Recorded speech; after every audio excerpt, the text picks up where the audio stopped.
Welcome, everybody, to Gulf War Side Effects. I'm your host, Kevin Simon. You all know my co-host, John. Hey, everybody. Today, we got special guest, another Navy guy, Larry Overton. How are you doing? I'm doing good, guys. How you doing? Doing good. Larry and I were on Guam. We didn't know each other, but we were on Guam. He was there a little bit before me. But, John, what is up with the background, man? I know. It's just, I'm kind of sitting here in my recliner because other stuff's going on and all decorative and shit. It's the only position I can get the damn camera in. So, this is for the Navy guys, a little fluff for the Navy. That is great. So, Larry, what years were you in the military? I was in the Navy. I was in the Navy from September '85 up until February of 2006. You're retired. Yes. A retired squid. Did you hear that, John? Retired squid. Damn Skippy, buddy. Damn. Oh. And here I am supporting freaking Army today. I apologize. All olive drab. Larry, I apologize. I even have a green cup. I don't quite understand why I have it. I feel ashamed, man. But no, Larry, so during, when you first went into, where'd you go to boot camp? I went to boot camp in San Diego, of all places. I'm from New Jersey originally. Damn and I was supposed to have gone to Great Lakes or Great Mistakes, and turns out my cousin, my cousin joined the Navy also, and so on a reference from me, so we went on the buddy system. He was going to school out in San Diego after basic training. So they turned around and switched me from Great Lakes to San Diego. Best thing that could have happened, man. I avoided shoveling snow in November. Dude, you're right, brother. I'll tell you what, San Diego was always seemed like 75 and beautiful, man. Yep. When you're out PTM, which is only like a mile, And, running around the old airport. Yeah, we weren't crawling under barbed wire, climbing on top of rocks and doing y'all's fun stuff y'all do, or jumping out of freaking airplanes, which I don't quite understand that. It still puzzles me till today. So you were in during Desert Storm. What ship were you on? I was on the USS Tripoli. It was a helicopter assault ship based out of San Diego. It was a Vietnam era. It was built during the Vietnam era. I deployed on her. I think most of the ships were, right? I know ours was a Vietnam era ship and everything. Yeah. What'd you specialize in? So I was in supply. So I was a ship serviceman. So we did the stores, the barbershops, the vending machines, on board the ship, out at sea. And it was a pretty skate job. But when it came to other collateral duties, so when it came to general quarters or battle stations for the other listeners, that would be my spot would be in a repair locker, which is for damage control for the ship. And I think our SKs were also mine watch, like they stood watch for mines and all that stuff, right? Yeah. We had a couple of guys that were on mine watch. I was able to dodge the bullet on that one. You're standing out there looking for mines just off the deck of the ship? Yeah, man. Well, what they would do is, so for us, the forecastle was like the front part of the ship, but it was underneath the flight deck. So there was like 3 portholes out in the front of it, but then there was 2 drops where you could put 2 cages there, and we put 2 personnel in there. And they would be doing mine watch, looking for surface mines, but most of the mines during that time were laid. They were below water. They were submerged mines. So, and that was from the Iraqis and of course from the Iranians back in the 80s when we got in that nice little bumper fight with them back in '88. So did you ever hit any of the mines? Yeah, actually we did. On February 18th of '91 during Desert Storm at 4:36 in the morning, we hit a mine, submerged mine.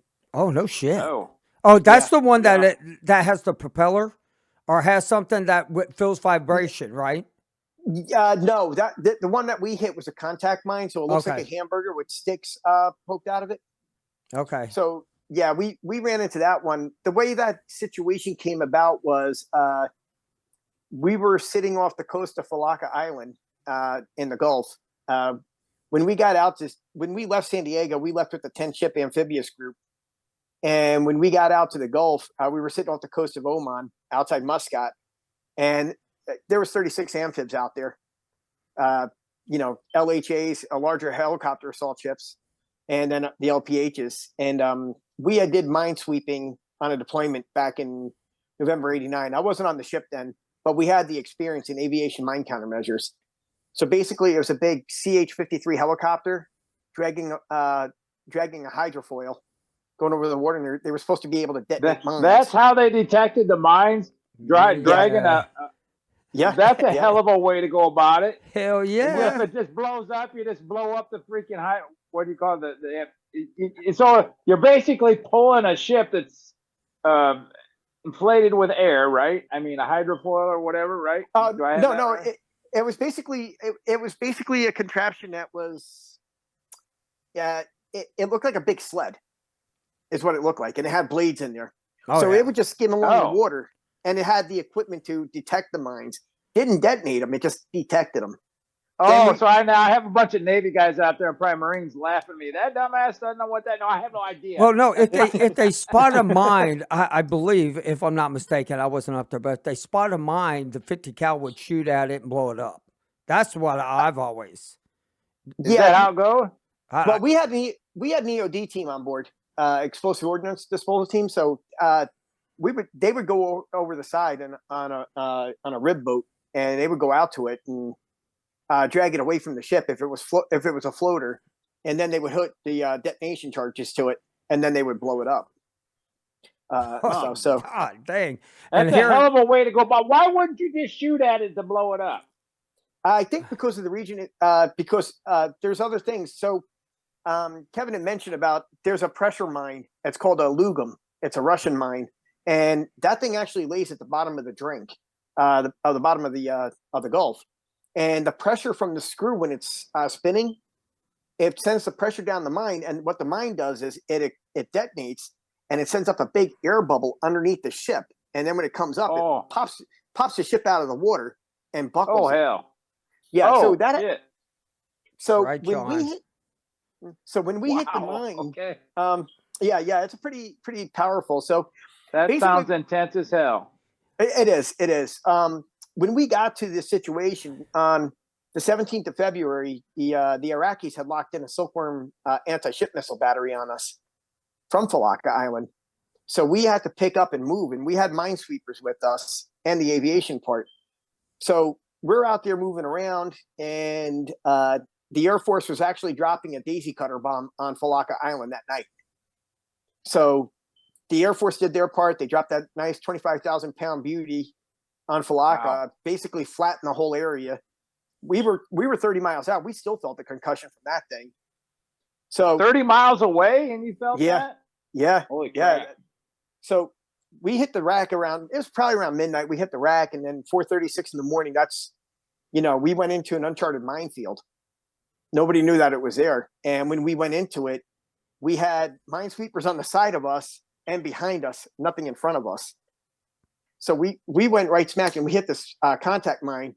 And when it exploded, the ship just took a violent shake, and everybody was screaming it was a missile hit. But from the way the detonation went, and the way and as violent of aftershock that went through the ship, you didn't realize that it was a mine.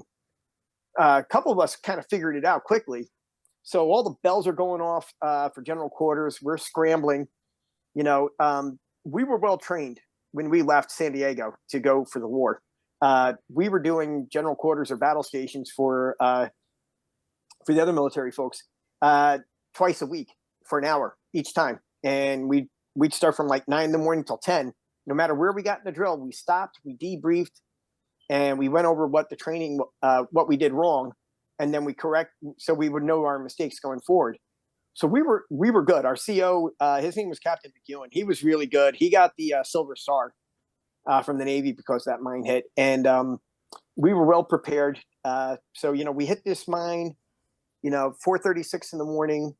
About 2 hours later, the USS Princeton got hit also.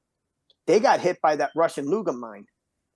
So it popped them up out of the water, and when they went up out of the water, it buckled their fantail and their screw, and sent a crack up their superstructure.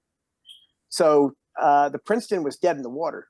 The funny part was, my irony of the whole thing was, the Princeton's named after the Battle of Princeton in New Jersey, and I'm from Princeton, New Jersey, who was on the Tripoli.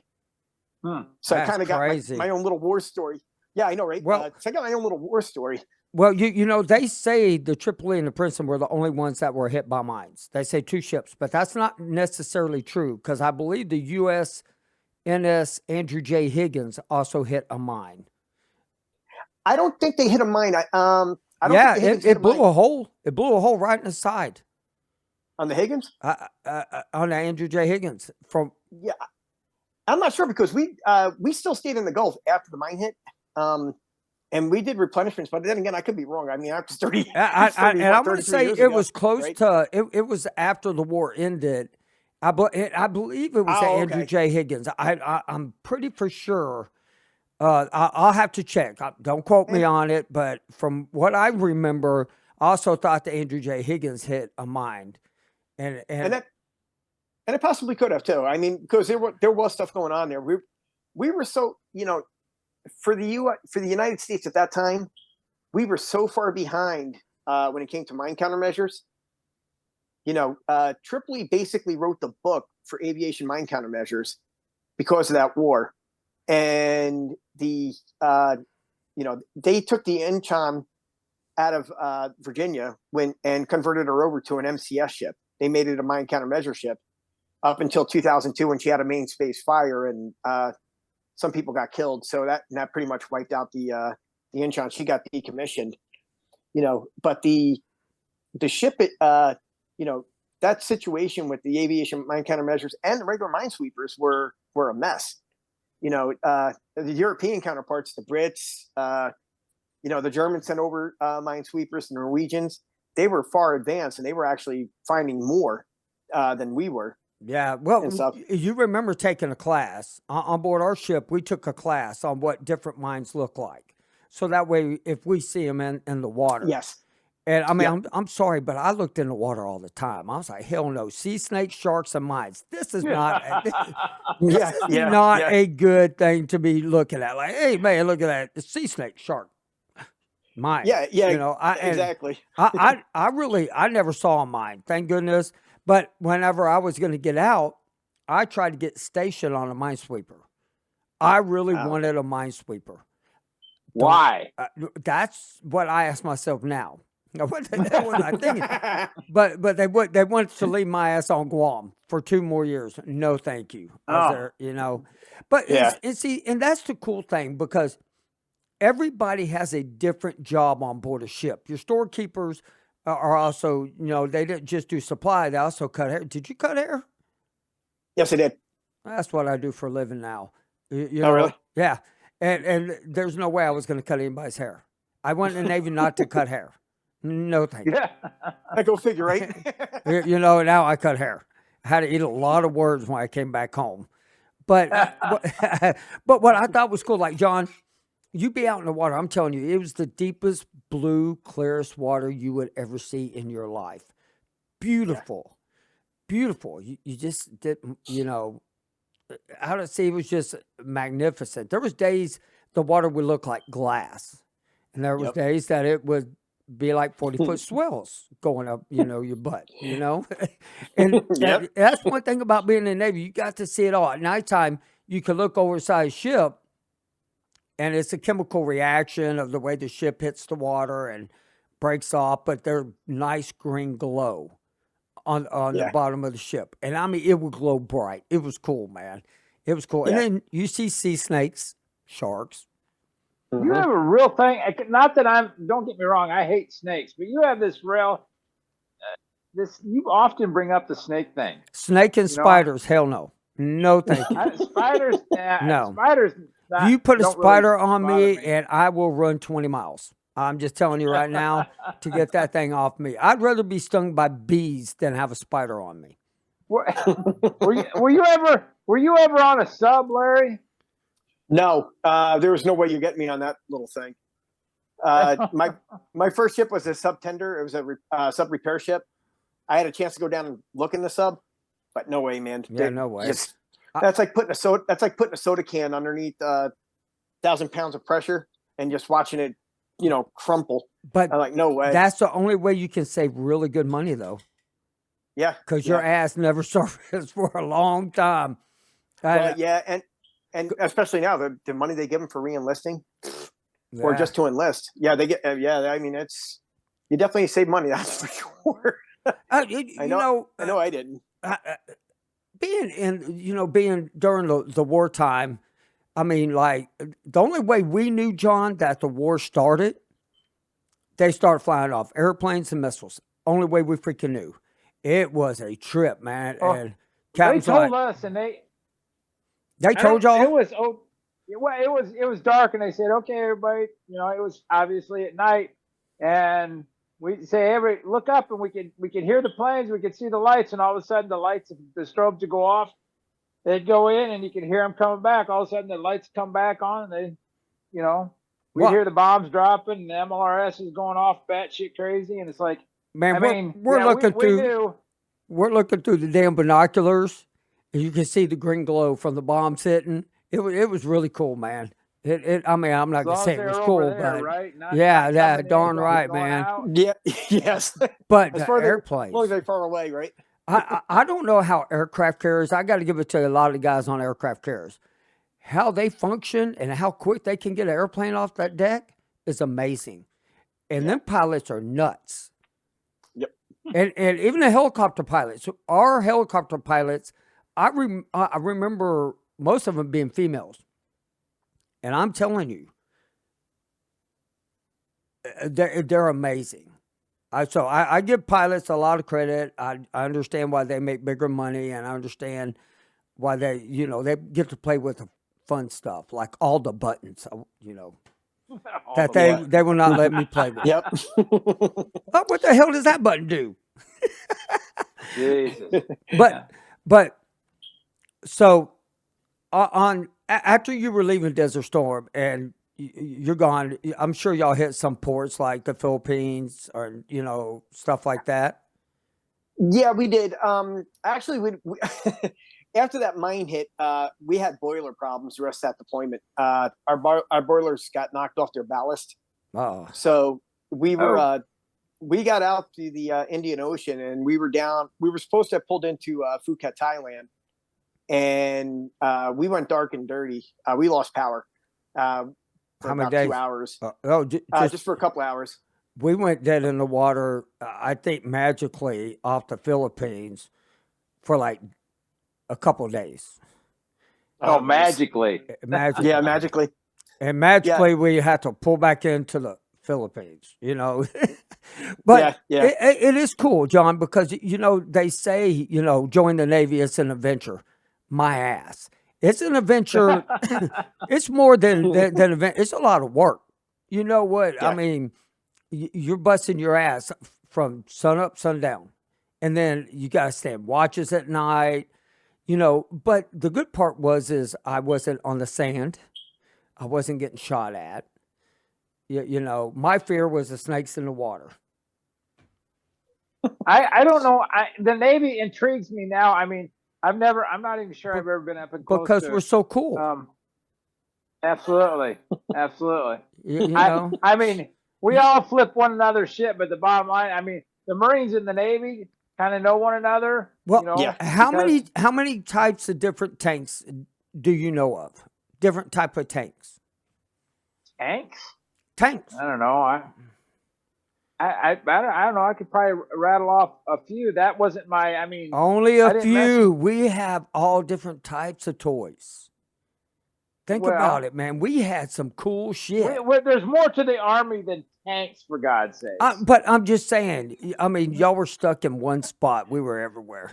No, we weren't. Oh, okay. Y'all moved once a week and about 20 yards down the road. Once a week, my aching ass. We moved during the war. Shit, we were moving constantly.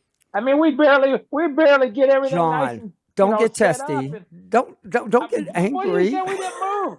we're called mobile. Well, we have, we have these things called wheels on vehicles, and you put your foot on the gas and you move forward. Smart ass. John, I love you, man. I love you. Hey, I'm telling you, I watched the Pacific. Oh wait, that was Marines. I watched Band of Brothers, how they jumped out. I'm going to tell y'all something. I give the Army and the Marines a lot of credit. After watching them movies, I thank God I joined the United States Navy.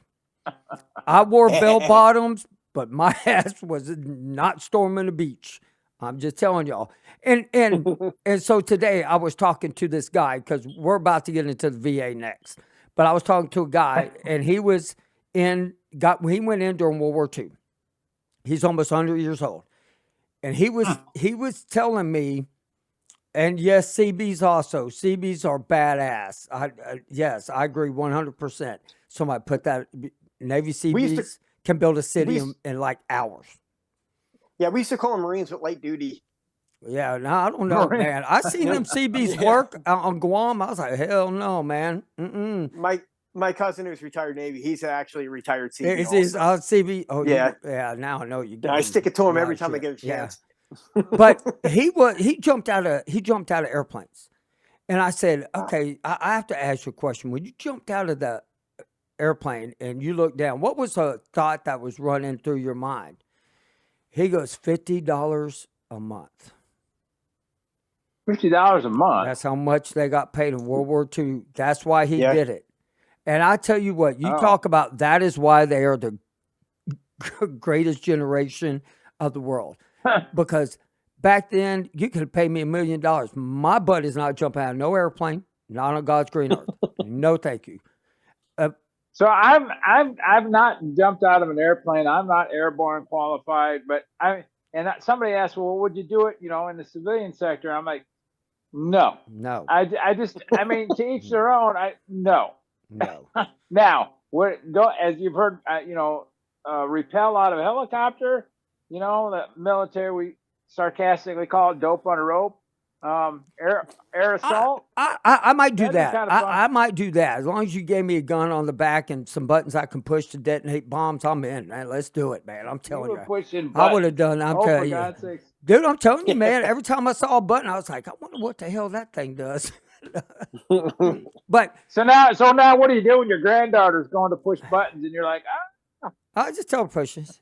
Whatever's going to happen is going to end up happening. I mean, it just happens, That's the way you experience life, Yeah. But now let's get into the VA, Larry. This right here. So when you got out, you're retired. You really didn't do much with the VA because you had a better insurance. Congratulations. You earned it, spending 20 years in. I give you a lot of damn credit. But how is it dealing with the VA? Like when you go to file or you go to do stuff, especially being retired? So it hasn't really been. So I just refiled and put 2 new claims in here recently. It hasn't been too bad. So I filed on March 22nd, and the ball's been in motion. I did a follow up last week about the my original claims. That went well. I should say well for the simple fact that it got sent out to the civilian world. The VA sent it out to community care, and I went to a South Central Texas healthcare, and they had a disability nurse practitioner dealing with me, and she made things real simple, very very easy to talk with.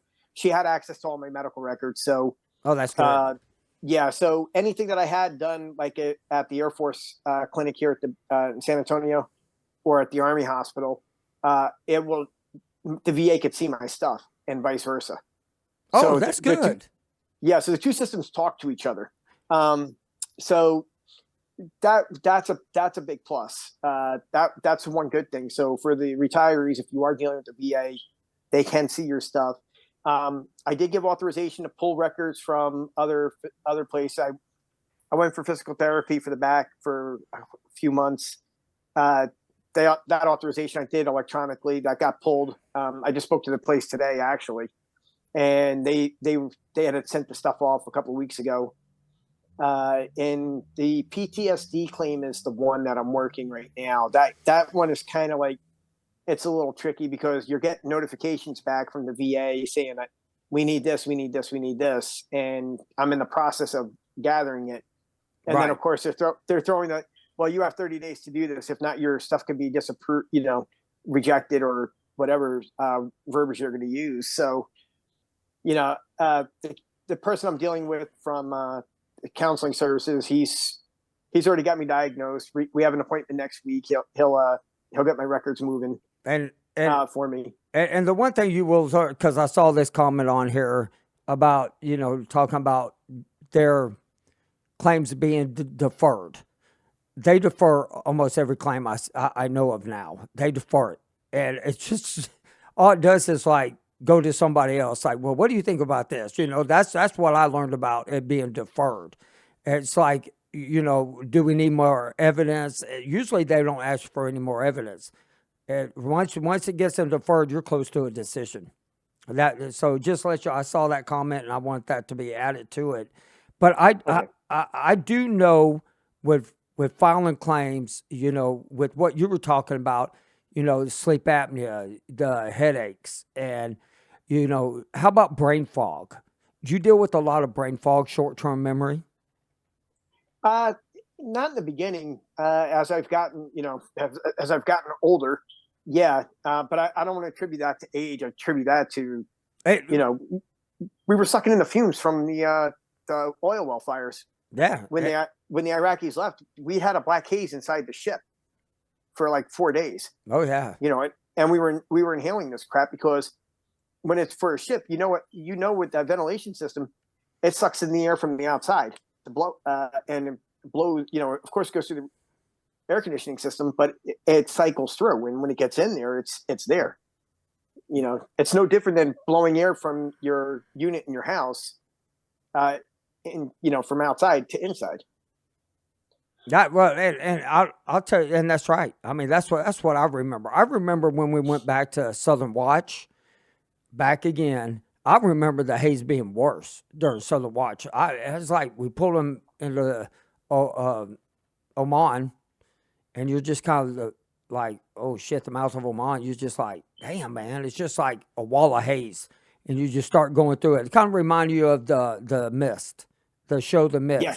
It's like, what kind of damn creature is going to come up here and whoop my ass? Probably a snake. Yeah, snake. But it's funny because we could use a lot of sailor terms and really mess John up right now, but I'm going to be nice. That wouldn't take a whole lot because I don't know anything about the Navy So- other than what you've shared with me and So- some of our other guests. We talk mostly about this in the after show, but we're going to talk about Wog Day a little bit. Okay. About what? Wog Day. Becoming a shellback. Yeah. What the bloody? Okay, so you're gonna have to break it down for those of us non-Navy personnel. All right. You got it, Kevin. So they make what's called 18-inch shillelaghs. That's the longest they can go, and it's fire hoses. They cut them 18 inches, and they make a handle on it, and they beat your ass. Anybody crossing over the equator. It King Neptune's big old thing, and right. They Something poop like in. I'm just going to tell everybody so y'all understand what I'm about to say for you non-Navy people. They prepare for this for months. Like they put food in a trash can for a long time to rot. They put toilets out there and they dump the food in there, and they also pee and poop in it. I learned that. That's really great. You got a bomb. You got a bomb for old rotten apples. What kind of hell? I'm not done, John. It gets worse. It gets worse. But in the very beginning, they soak you down with the water hose, and they're beating the ever-living crap out of you. I was black and blue from my neck down to my toes, and being on the ship for a long, long time and being the smart ass that I am did not pay off for me very well at all. But what was, and mainly for my commanding officer and also, the higher up guys that I like to tell funny jokes to. But at the very end of it, they had the biggest, fattest guy on the ship, and he rubs Crisco grease on his stomach and puts an olive in his belly button. And Right there. right there. Look at it, John. See the picture? And you got No, it. show that again. It's up there. That's the royal baby. Oh. And you have to dig this olive or grape, whatever they put, out of his belly button. That's disgusting. I'm gonna tell you what. Somebody Oh. said cherries. Jason said cherries. I'm gonna tell you what. And then, like, they poured hot sauce down the back of my pants. I mean, I'm telling you, I was black and blue, and I was in pain for days. Oh, Kind yeah, of nastiness. but it was fun. Oh, it was the funnest It thing was ever, man. so much fun. They don't do it anymore in the Navy. They don't do it anymore in the Navy. But it you know, I didn't learn later until we did walk day and I broke the toilets out and they were sitting on them. I was like, you got to be kidding me. You know how many times I stuck my face in that thing and you people peeing and pooping in it? And what is the purpose of this Wog Days initiation or Yeah, what? yes, it's initiation into King Neptune's equator. Yeah. Ugh. It goes all the way back to the I mean, it goes way back. It's pride, dude. It goes it's back pride. hundreds of years. Yeah. But see, they don't do all this anymore. No. Or they call it something different. They Yeah, probably still no, do and it. now it's called hazing, and you get in a lot of trouble for it. Yeah. And I'm glad that we weren't a part of that. You know, I was glad I was able to beat people with a shillelagh, you know, on my turn. Because I had a lot of My frustration in God. me at that point. But Kevin didn't tell you about the beauty contest. Oh, yes, that's right. The night prior, they had a beauty contest, and whichever sailor won it actually got out of the ceremony, and they got to be King Neptune's girlfriend, right? Yeah, Something like that. they dress My and they have to do a talent show. Everybody, y'all can see it for you. They did talent show. It was awesome, but the people who didn't participate did not become a showback. No, yeah, they stayed at Pollywog. And they stayed at Pollywog, and they got made fun of the whole time. And there were a few people who did stay behind it, you know. But I tell you what, they tortured me, and it was my fault, you know. Because you're a bit of a smart ass? Well, you know, I gave some people some blackjack bubble gum that turned their teeth black as a joke. And my commanding officer remembered that, along with the first lieutenant, along with the navigation first class. Yeah, but man, it was great, John. It was a good time. Yeah, and, it was a blast. I mean, wow. I mean, damn. Okay. We did it just before pulling into the Philippines. Yeah, I think we did the same thing. Yeah, and I had somebody put food dye down the front of my pants. So I was oh God. I was like all different colors going into a port. We'll just leave it at that. I don't think I have to say anything more on that one. You guys can put your minds to work on that one. Wow. It was a very interesting you know, we're all 18 years old. We're all out there doing our job. Yep. Yeah. We come home from doing our job to 30 years later to be treated like this. If you think about it. The time I had in the military was some of the best times of my life. Oh, absolutely. Yeah. And I would do it all over again, even knowing what I know. But you come home, you expect your people to take care of you, and the public does, but the politicians don't. They fight about how they're going to take care of us, and it's sad. And you know, and to me, that's where they failed us. And go ahead. I'm sorry. No, go ahead. Yeah, go ahead. Yeah. So they got a big F for what they've done to us. You know, there's a reason why I didn't deal with the VA for so long. I mean, if I didn't have things that just kind of blew up in the last couple of years, I probably wouldn't even be chasing the PTSD. But I things that came up and stuff, and I haven't had really much issues there. The big thing is they, you know, the service here in San Antonio, I can't really complain too much because when I had to go to Audie Murphy Hospital, the staff was good. You know, they took care of me. I was there for cardiology because I got atrial fibrillation. So the Army hospitals could take me 2 months. The VA got me in within a week and a half. So I can't, right. And there's some pluses and minuses. Houston too. But before we go into that show, everybody knows my dilemma on my medications. It seems like every day and month, man, I got to put up with this crap. So last time I lost my I didn't lose it. It never came to me in the mail. I don't know if it got lost in the mail. I don't know if it ever got sent. I don't know. On the 25th of March, I went down to the VA, sat there from 5 o'clock. I left here at 5 o'clock in the morning until 2 o'clock in the afternoon, and we got everything squared away. I got only 48 pills. Take twice a day. That's 24 days. Okay? Thought I got everything squared. They put the refills in. I had to call the pharmacy today. And this is the problem. And I'm most likely on a hostile list now for what I said. But I haven't told John what I said. He knows this story. But 24 days from the 25th is the 19th of this month. My medicine's not going to be processed until the 7th of May. And then 5 to 10 days it gets to me. So now I got to go 22 days without it. So I'm doing everything I can to do what I'm supposed to do, be my own advocate. And thank God for advocates, by the way. So I love you guys to death because I have a great one right now. And I called down there and me and the pharmacist were talking. And I said, telling her, do the math. And because she was telling me, no, you got 2 bottles. I said, no, ma'am, go back and look. It specifically states that was lost in the mail. I did not receive it. So they filled it up until we can get another prescription remainder and they refill it. She goes, okay. I said, so do the math. And I explained the 19, this. And she goes, I don't care. That's exactly what she told me. I don't care. I don't care? I don't care. So the words that came out of my mouth after that that's why veterans commit suicide right there.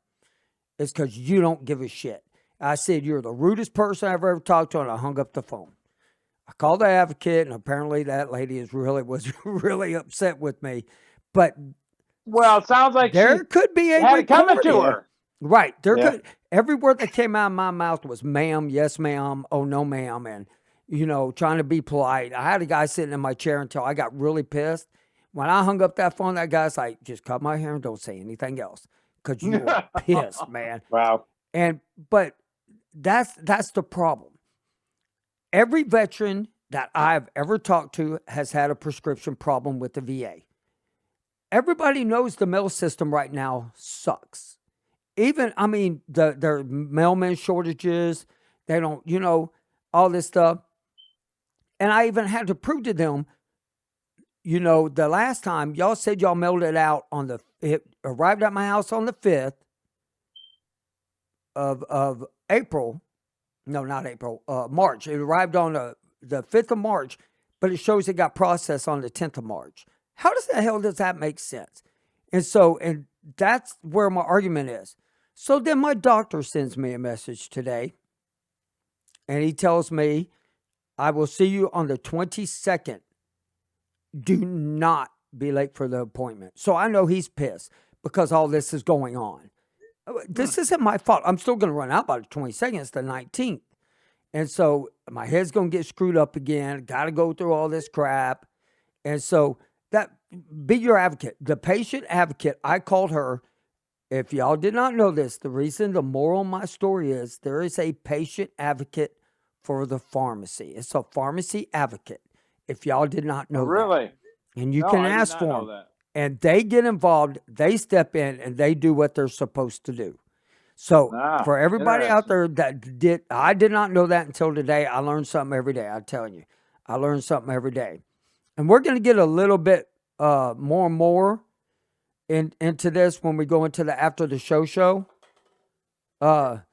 And so I want to thank everybody for listening. Larry, thank you for coming on, man. Your story. And I'm sorry y'all hit that mine. I'm just saying. Nothing out there like that is good and anything. And John, thank you for our Navy background. I really appreciate that. I love it. The flowers compliment You Hey, know right. your eyes. we never promised you a Oh my rose garden, God. man. Okay. But and to let everybody know, what we ended up doing is the episodes that we take and put back in behind is on Spotify. And so, but the upcoming videos, if people want to catch up or be ahead, there's a portal you can go in and do that. And please go to YouTube, like and share it. We're trying to grow our YouTube channel.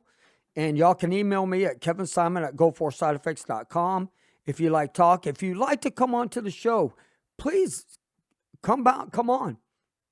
We'd love to have you and everything. And Larry reached out to me and everything, and I really appreciate all that. And I appreciate you coming on and telling your story. And thank you for completing 20 years. Thanks, man. Yeah. Appreciate it. You Thanks, the man. That's a hell of a feat, You the buddy. man. You're Yeah. damn right.